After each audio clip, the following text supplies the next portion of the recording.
Estas mensagens chegam até você através dos amigos e mantenedores da Igreja Gerados pela Graça no Brasil e Live by Grace nos Estados Unidos.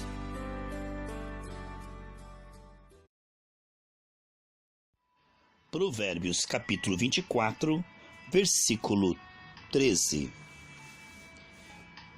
Meu filho, coma mel, pois é bom, e o favo é doce ao paladar. Da mesma forma, a sabedoria é doce para a alma. Se você encontrar, terá um futuro brilhante, e as suas esperanças não serão frustradas. O Senhor compara a palavra de Deus ao mel. Ela é doce, ela traz um futuro de glória. Comunhão com o Senhor, restauração. Ele diz que aquele que encontrará junto com a palavra um futuro brilhante. Em Jeremias 29:11 ele diz: eu sei os pensamentos que tenho a teu respeito. Pensamentos de paz, de futuro, de paz e de bênção. Isso é maravilhoso, amados irmãos. Veja o Senhor nos incentivando a buscar o Senhor e saber que as nossas esperanças não serão frustradas, pois através da nossa fé nós teremos comunhão com Deus e nós teremos atitudes de fé e a fé não será frustrada. Não seja como o perverso, que fica de tocaia na frente da casa do justo, nem ataque a moradia dele. Ainda que o justo tropece 7 vezes, voltará a se levantar, mas uma só calamidade é suficiente para derrubar o perverso. Enquanto o justo tem o Senhor como seu ajudador, quando ele falha, quando ele cai, o Senhor o conduz ao arrependimento. O Espírito do Senhor geme em nós com gemidos inexprimíveis. O Espírito Santo consegue levantar, trazer de volta. O Espírito Santo está sempre motivando o homem. Quando Abraão esteve em dúvida e disse: porventura o meu filho será o meu servo, o Damasceno Eliezer, Deus tirou seus olhos do problema e falou: olhe para os céus, veja quantas estrelas. Olhe para o mar, para a areia, veja quantos grãos de areia, assim serão os seus filhos. E Abraão creu. Assim o Senhor está sempre despertando em nós pensamentos puros, ânimo, coragem. Mas aquele que não tem Deus, diz aqui o texto, ele vai cair e ficará prostrado, porque o inimigo jamais o levantará. O inimigo jamais quer o bem. Ai daqueles que são servos do diabo. Ai daqueles que não têm o Senhor por seu ajudador, conselheiro, pois na hora que cair, o inimigo vai se rir dele, o inimigo vai zombar dele, e não se importa a queda do ímpio. Não tem ajudador, pois ele não conhece o nome do Senhor, ele não tem fé, ele não alimentou uma comunhão com o Senhor. Por isso, na hora do apuro, ele não sabe como recorrer ao Senhor com fé, ele não tem um relacionamento com Deus, por isto não crê, não ora, só murmura, só se queixa, só se faz de vítima, tenta recorrer às pessoas e não consegue nada. O ímpio é como a palha que vai para lá e para cá conforme o vento bate, mas aquele que conhece o Senhor, ele é plantado, ele cresce, ele floresce e frutifica. Que maravilha a vida daquele que anda com o Senhor. O justo pode ser perseguido pelo perverso, mas o Senhor o livra, o Senhor o orienta, o Senhor o dá graça. O Senhor está com o justo porque o justo está com ele. O justo escolheu andar com Deus, por isto Deus também está com ele. Achegai-vos a Deus e Deus se achegará a você. Não se alegre quando o seu inimigo cair, não exulte quando ele tropeçar, pois o Senhor se desagradará disso. Ele desviará dele a sua ira.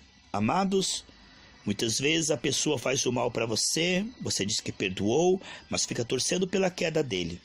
E assim que fica sabendo da queda da pessoa, comemora, se alegra, ao invés de interceder e se compadecer.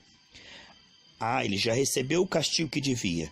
Então, você vai se alegrar e o Senhor vai se desviar dele. E vai olhar para sua mágoa, seu ressentimento, sua falta de perdão, e você vai ser o alvo. A Bíblia diz no Pai Nosso: perdoa-nos assim como nós perdoamos. E 2 Coríntios 2:10 diz assim, que nós devemos perdoar para que o inimigo não tenha vantagem. Quando nós não perdoamos, o inimigo vem contra nós. E Deus permite, porque nós permitimos. Deus, com pesar, permite, porque Deus não tem nada de mal para fazer para nós. Deus nos ama e em Cristo nos perdoou e nos salvou. Mas se dermos brecha para o inimigo, ele vai aproveitar. Se dermos brecha para o inimigo, certamente ele vai entrar por essa brecha e fazer ruínas. Quantas pessoas que estão comemorando o sofrimento dos outros? O amor de Deus não comemora o mal, mas se alegra com a justiça. É fácil sorrir com os que sorriem, mas só se você o ama. É fácil você comemorar a vitória daquele que você ama e torce por ele. Então, a alegria dele será tua, mas aquele que inveja, que odeia, fica com raiva quando o outro está bem. Então, se alegrar com os que se alegram é quando aquele que você ama está se dando bem. Como é que você vai se alegrar com aquele que cai e se rir daquele que está na mão do inimigo? Deus não tem prazer na morte do ímpio, mas que ele se converta e seja salvo, pois Jesus morreu e derramou seu sangue por ele.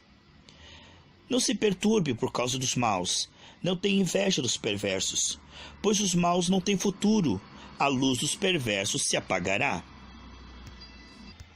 É o que ele está dizendo aqui, não fique perturbado. Como diz o Salmo 37:1, não te indignes, não fique indignado com os malfeitores. Deus é o juiz. Há um tempo para que eles se arrependam ou que sejam corrigidos. Não fique estressado, não estrague o seu dia por causa daqueles que escolheram as trevas. Não deixe que a perturbação, o furacão, o vendaval deles, na alma deles, venha atacar você. Você escolheu a paz, o perdão, você escolheu o shalom de Deus. Então, os maus não têm futuro. Ore por eles, se compadeça deles. Não adianta ficar irado, com raiva. Não adianta, isso aí só vai contaminar você. Pois se você despreza eles, você acaba se contaminando. Portanto, não se perturbe por causa dos maus. Isso não vai resolver. A perturbação, a contenda, a discussão, a fofoca, a crítica, o ódio não resolve nada. Isso atrai mais demônios ainda. Nós somos chamados a interceder, a se compadecer, a ser um bom testemunho. Quem sabe eles não se convertam, mas pelo menos viram em nós um bom testemunho. Não deixe a mágoa entrar no teu coração. Não deixe que esse lixo do diabo entre no seu coração. Quando você perdoa, você joga esse lixo fora. O lixo que o diabo tentou colocar no seu coração, você perdoa, você decide perdoar. Então, esse lixo é retirado. Quando você decide perdoar, não quer dizer que o relacionamento será restaurado imediatamente. Não é isto. Significa que você decidiu perdoar. Você não está debaixo da legalidade das trevas. Você, a partir daí agora, é alvo da misericórdia de Deus. Ele se responsabiliza de cuidar dos teus sentimentos em relação àquela pessoa, porque você chamou o pecado de pecado. Em 1 Coríntios 11:31, diz: quando eu chamo o pecado de pecado, aquilo não é contabilizado contra mim. Sabe, Deus já viu que eu me arrependi. Agora ele me perdoa, como diz 1 João 9, e me purifica de toda iniquidade. Ele se torna meu advogado naquela questão. Meu filho, tema o Senhor e o Rei. Não se associe com os rebeldes, pois serão destruídos repentinamente. Quem sabe que castigo virá do Senhor e do Rei? Amados, tanto Deus como as autoridades constituídas por ele é para serem ajudadas, né? Os reis são para serem ajudados. Quantos que ao invés de orar pelos governantes ficam amaldiçoando, causando arruaça, quebrando bancos, queimando ônibus? Isto não resolve nada. Ficar depredando a sociedade, ficar fazendo confusões, motins. Não, amados, nós somos chamados a interceder pelos reis. Somos chamados a sermos cidadãos honestos, pagar nossos impostos. Nós somos chamados a ser o exemplo dos fiéis. Então, respeite o Senhor e aqueles que estão em autoridade, porque assim você atrairá a bênção de Deus para a sua vida cada vez mais. Não haverá legalidade para o inimigo te atacar. Quantas pessoas que querem resolver tudo com confusão, querem resolver tudo com brigas, com discussões, com arruaças. Não, amados, não é assim que Deus nos chama para fazer. A justiça ela é feita com paz, com amor. A justiça ela é feita com bondade. Ela é resolvida pouco a pouco. Não se resolve os problemas da sociedade dessa maneira, como falando mal dos governos o tempo todo. Você não pode não estar contente, mas isto não vai resolver o problema político. O problema desse mundo só pode ser resolvido por Cristo. Bem-aventurada a nação cujo Deus é o Senhor. Então vamos orar para que as autoridades caiam em si, tenhamos uma vida sossegada e possamos pregar o Evangelho com liberdade. Vamos orar por todas as nações da terra, porque Jesus Cristo é o Rei das nações. O Senhor está vendo e Ele constituiu os reis. Só Ele pode destituir.